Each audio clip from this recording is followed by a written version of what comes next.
Hi there, I'm Becky Carroll. I'm here to tell you that as an empath and as a highly sensitive person who wants to contribute a lot to the world, actually you're not indispensable. And that's actually good news because it means that you may or may not be connected with other people that are doing the same kind of healing work you're doing, whether it be externally or internally, whether it be physically, spiritually, whatever. But there are lots of us out here. And that really gives you a break and it gives you a tribe.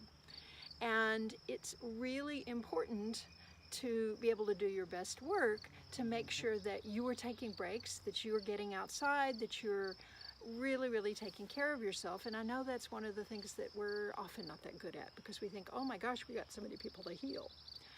I remember reading David Hawkins' book, Power versus Force. And one of the things that I found that was really thought-provoking and encouraging for me is the more coherent a person's energy is, it's sort of like the less they have to do to emanate a larger and larger coherent field.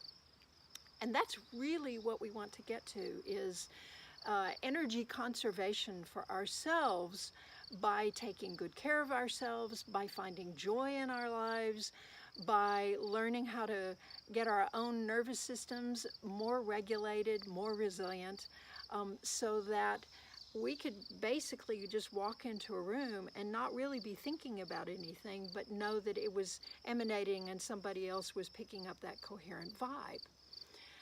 I have had times where I have found myself being able to do that well and getting a confirmation, and that's always really sweet.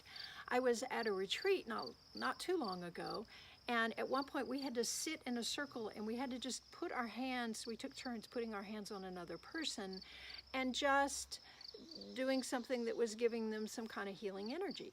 So what I did was I put my hand on the person that I was sitting next to, and I just went into finding my own coherent self, my own stream of peaceful waters that run through me, focusing just on my breath, letting my breath slow, noticing my own muscles and letting my muscles just relax more and more, and really being conscious about not working it so hard. At the end of that period, when the other person was supposed to give us feedback, the woman I was sitting with turned to me and she said, I don't know what you were doing, but that was so helpful and so healing, and you really gave me some really good energy. And I found it to be that confirmation of the less I do and the more I just kind of regulate myself and get myself calm and centered, actually the more good it does.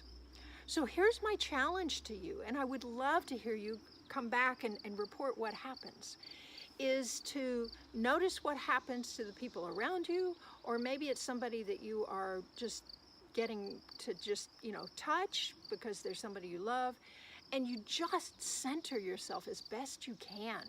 You just kind of relax, you just notice where the tension is in your own muscles and you just let that kind of ease. You're not really working it hard, but you're just focusing on your breath, you're just focusing on being quiet, calm, and still.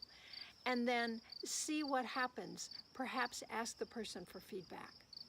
If you want to be really brave and you've got somebody you know well and is pretty resilient themselves, you could try to do this sometime when you're a little bit more upset, and then take a pause and then do it again and really do that practice of just calming and regulating your own nervous system and have them give you feedback about what they notice. It's just so important that to be resilient empaths and to actually be able to offer healing and coherence out in the world, that we just keep calming ourselves down.